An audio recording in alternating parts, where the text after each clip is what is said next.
radial engines, tail wheels, air shows, and the lessons that make better pilots. Welcome to Retro-Aero with Czech pilot Dale. Aviation history, practical airmanship, and honest hangar stories. Let's fly. Hello, everyone, and welcome to this episode of the Question of the Day, Retro-Aero podcast. We're joined again by a guest questioner. Lynn has a question for me, and what is it?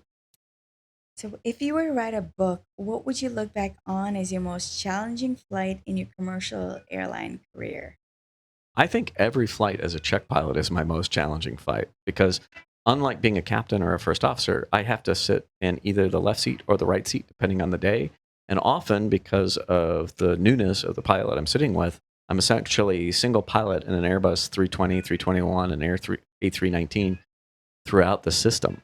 So every flight can be extremely challenging when you're flying with a brand new first officer or a brand new captain at the airline because you're having to observe and fly from both seats at the same time. Also, as a Czech pilot, we have to have our flows, our procedures perfected for both the right and the left seat, whereas a normal pilot only has to have them perfected for whatever seat they're currently in. So a first officer has to be really good at first officer flows, captain has to be really good at captain flows. I have to be good at both. And we set the standard. So we have to try and have them as perfect as we can. Now, we never will be, but we have to be at that higher level to train to the standard that everybody expects. So I think being a Czech pilot is probably my most challenging thing that I've done and continues to be the most challenging thing I've done. That said, training someone to land a tail wheel can be challenging, but not at the same level. So that's my answer for today's question of the day. I'll see you tomorrow.